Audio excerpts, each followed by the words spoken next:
नमस्कार। आज हम एक ऐसी कहानी में उतरने वाले हैं जिसने हमारे देश की, भारत की तकदीर लिख दी। ये कहानी है हमारे संविधान के बनने की।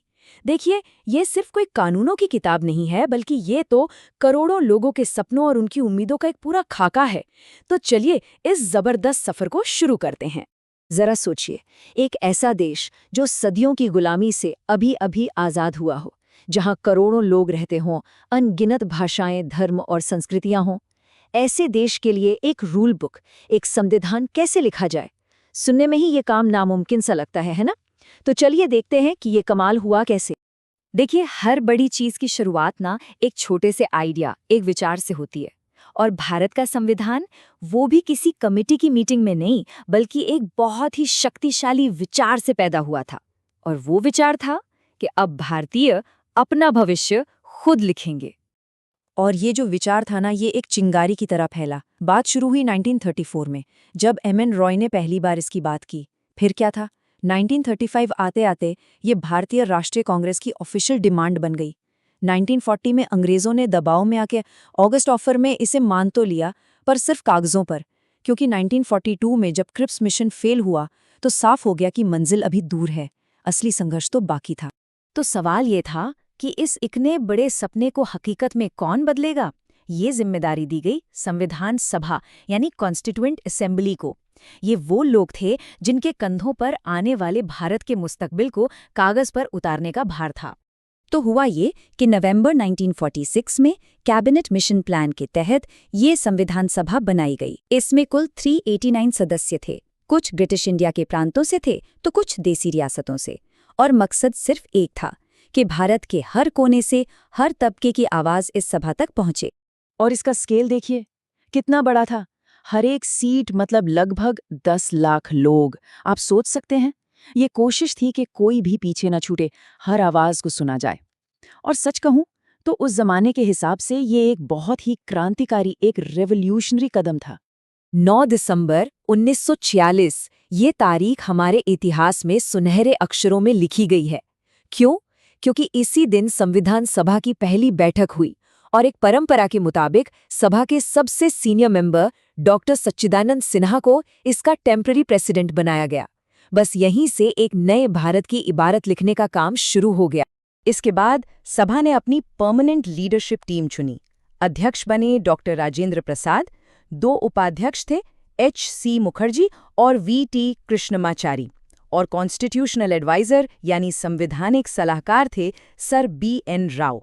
असल में यही वो कोर टीम थी जिनकी देखरेख में भारत के भविष्य का पूरा नक्शा तैयार होना था। अब देखिए, सीधे सीधे कानून लिखना शुरू करने से पहले एक बहुत बड़ा सवाल सामने था। सवाल ये कि आखिर ये जो नया भारत बन रहा है, इसकी बुनियाद क्या होगी, इसके सिद्धांत क्या होंगे? मतलब आसान भाषा में कहें तो इस देश की आत्मा, इसका कैरेक्टर कैसा होगा? और इस बड़े सवाल का जवाब हमें मिला ऑब्जेक्टिव्स रेजोल्यूशन यानी उद्देश्य प्रस्ताव में। तारीख थी 13 दिसंबर 1946, जब जवाहरलाल नेहरू ने इसे सभा के सामने पेश किया। और ये कोई मामूली प्रस्ताव नहीं था, ये तो आने वाले भारत का एक तरह से मैनिफेस्टो था, एक घोषणा पत्र।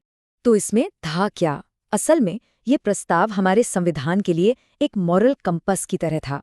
इसने एक ऐसे भारत का सपना दिखाया, एक ऐसा वादा किया जो सॉवरन होगा, एक रिपब्लिक होगा, और सबसे जरूरी बात, अपने हर नागरिक को न्याय, बराबरी और आज़ादी की गारंटी देगा। और जानते हैं, यही महान विचार आगे चलकर हमारे संविधान की प्रस्तावना यानी प्रियम्बल का आधार बन।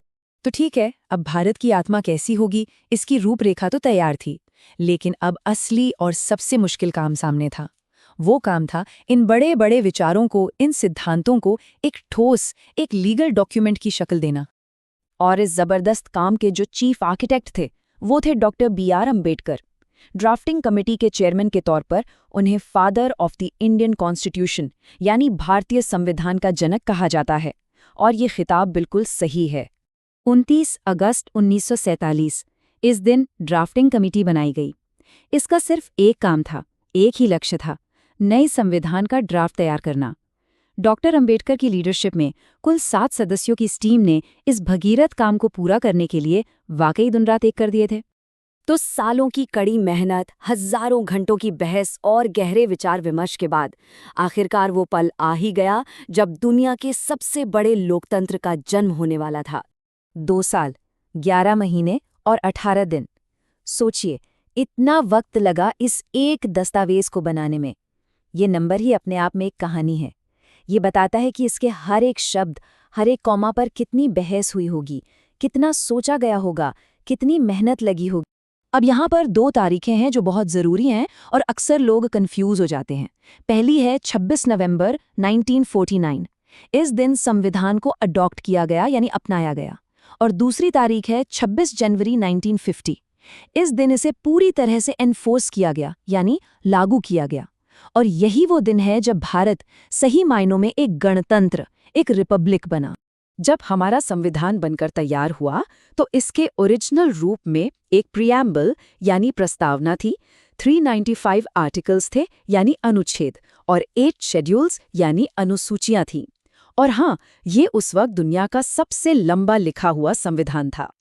चले, अब कुछ और मज़ेदार बातें जानते हैं इसके बारे में।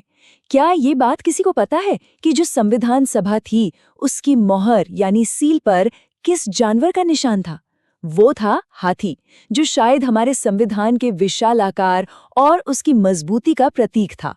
और एक और कमाल की बात, जिस इंसान ने अपनी खूबसूरत लिखावट में, इटैलिक स्टाइल में पूरे संविधान को हाथ से लिखा, उनका नाम था प्रेम बिहारी नारायण रायजादा।